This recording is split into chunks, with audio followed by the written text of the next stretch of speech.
जो पढ़े सुने उसका हो भव से पार। श्री हरि कृपा से लिख रहा 9वें अध्याय का सार।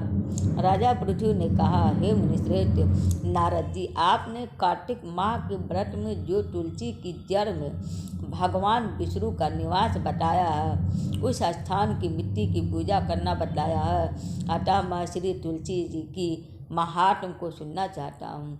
तुलसी जी कहाँ और किस प्रकार उत्पन्न हुई, यह बताने की कृपा करें। नारद जी बोले, राजन, अब आप तुलसी जी की महत्ता तथा उनके जन्म का प्राचीन इतिहास ध्यानपूर्वक से सुने। एक बार देवगुरु बृहस्पति और देवराज इंद्र भगवान शंकर का दर्शन करने कैलाश पर्वत की ओर चले। तब भगवान शंकर ने अपने भक्तों की परीक्षा लेने के लिए जटाधारी दिगंबर का रूप धारण कर उन दोनों को मार्ग में अवरोध उत्पन्न किया।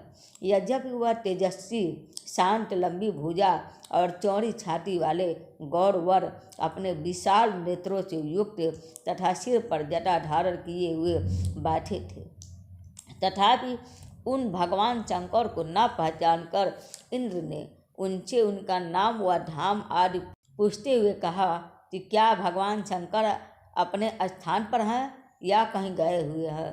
इस पर तपस्वी रूप भगवान शिव कुछ नहीं बोले। इंद्र को अपने त्रिलोकी नाथ होने का गर्व था। उसी अहंकार के प्रभाव से वह चुप किस प्रकार रह सकता था। उसने क्रोधित होते हुए उस तपस्वी को धुरक कर कहा, अरे सा, मैंने तुझसे कुछ पूछा है और तू उसका उत्तर भी नहीं देता। मैं अभी तुझ पर वज्र का प्रहार करता हूँ कि तुझ दुर्गति की रक्षा कौन करता। इस प्रकार कहकर जैसे ही इंद्र ने उस जटाधारी दिगंबर को मारने के लिए हाथ में वज्र लिया, वैसे ही भगवान शिव ने वज्र सहित इंद्र का हाथ स्तंभित कर दिया और विकराल नेत्र कर उसे देखा। उस समय ऐसा प्रतीत हो रहा था कि वह दिगंबर प्रज्वलित हो उठा और वह अपने तेज से जला देगा। भुजाएं स्तंभित होने के कारण इंद्र दुखित होने के साथ साथ अत्यंत कुपित भी हो गया, परंतु उस जटाधारी दिगंबर को प्रज्वलित देखकर बृहस्पति जी ने उन्हें भगवान शंकर जानकर प्रणाम किया और दंडवत होकर उनकी स्तुति करने लगे। बृहस्पति भगवान शंकर से कहने लगे कि हे दीनानाथ, हे महादेव, आप अपने क्रोध को शांत कर लीजिए और इंद्र के इस अपराध को क्षमा कर दीजिए।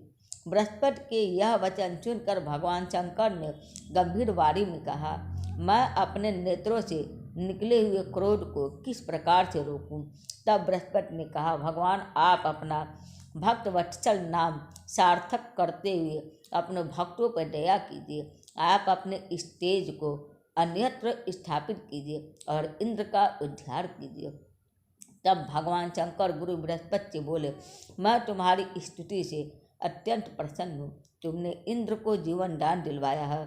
मुझे विश्वास है कि मेरे नेत्रों की अग्नि अब इंद्र को पीड़ित नहीं करेंगी। बृहस्पति से इस प्रकार कहकर भगवान शिव ने अपने मस्तक से निकले हुए अग्निमय तेज को अपने हाथों में ले लिया और उसे क्षीर सागर में डाल दिया। तत्पश्चात भगवान शंकर अंतर्ध्यान हो गए। इस प्रकार जिसको जो जानने की कामना थी उसे जानकर इंद्र तथा बृहस्पति अपने अपने स्थान को चले गए। इस प्रकार से कार्तिक मास महात्म्य अध्याय 9वां संपूर्ण हुआ। आगे का आप अध्याय 10वां में सुनेंगे। तो बोलिए नमो नारायण।